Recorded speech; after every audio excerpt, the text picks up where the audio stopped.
Hi అండి. ఇప్పుడు నేను మీకు చూపించేది వచ్చేసి ఓపెన్ ప్లాట్స్ అండి. ఇవి కమర్షియల్ ప్లాట్స్ అండి. ఖమ్మం నుంచి సూర్యాపేట వెళ్ళే హైవే ఫేసింగే ఉంటుంది. సో ఇది లొకేషన్ వచ్చేసి మన నాయకనగూడెం దాటిన తర్వాత టోల్ గేట్ ఉంది కదా, కొత్త toll gate Singarenipalli toll gate. So ఆ టోల్ గేట్ కంటే బిఫోరే ఉంటుందండి. టోల్ గేట్ పక్కనే, టోల్ గేట్ జస్ట్ ఒక 100 మీటర్స్ ఉంటుంది walkable distance. So highway facing అండి కనిపించేవి ప్లాట్స్. ఇవి ఏరియా వచ్చేసి మనకి సింగరేణిపల్లి విలేజ్ వస్తుంది, మోతే మండలం వస్తుంది, సూర్యాపేట డిస్టిక్ వస్తుందండి. సో డిస్టెన్స్ వచ్చేసి మన ఖమ్మంకి వచ్చేసి 29 కిలోమీటర్స్ ఉంటుంది, సూర్యాపేటకు వచ్చేసి 28 కిలోమీటర్స్ ఉంటుందండి. పాలేరుకు వచ్చేసి 5.5 కిలోమీటర్స్ ఉంటుందండి ప్లాట్ దగ్గర నుంచి. సో ఇవి కనిపించేవి సౌత్ ఫేసింగ్ అండి, సౌత్ వెస్ట్ కార్నర్. 2 ప్లాట్లు ఉన్నాయండి, ఒకటి సౌత్ వెస్ట్ కార్నర్, ఇంకోటేమో సౌత్ ఫేసింగ్ అండి. ఈ ప్లాట్ కొలతలు వచ్చేసి 33 ఫేసింగ్ 56 లోతు ఉంటుందండి, 33x56.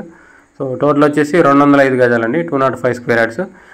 2 ప్లాట్లు అవైలబుల్ ఉన్నాయి, ఒకటేమో సౌత్ వెస్ట్ కార్నర్, ఇంకోటేమో సౌత్ ఫేసింగ్.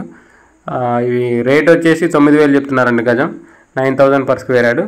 సో ఇక్కడ సరౌండింగ్లో డిటీసీపీ వెంచర్లలో 14-15,000 ఉందండి కమర్షియల్ బిట్. సో దాంతో కంపేర్ చేసుకుంటే ఇది రీజనబుల్ ప్రైస్ అండి. సో హైవే ఫేసింగే ఉంటుందండి, ఇన్వెస్ట్మెంట్ పర్పస్ బాగుంటుంది. సో టోల్ గేట్ పక్కనే ఉంది కాబట్టి టోటల్ 2 ప్లాట్లు తీసుకొని డాబా ఏదైనా హోటల్ లాంటిది ఏదైనా ప్లాన్ చేసుకోవచ్చు అండి కమర్షియల్ పర్పస్. టోటల్ వచ్చేసి 410 గజాలు వస్తుంది. సో ఇంట్రెస్ట్ ఉన్న వాళ్ళు కాంటాక్ట్ చేయండి, కింద నా కాంటాక్ట్ నెంబర్ ఉంటుంది. వీడియోని లైక్ చేయండి, ఛానల్ సబ్స్క్రైబ్ చేయండి. ఇలాంటి వీడియోస్ కోసం మన ఛానల్ని రెగ్యులర్గా ఫాలో అవ్వండి. Thank you.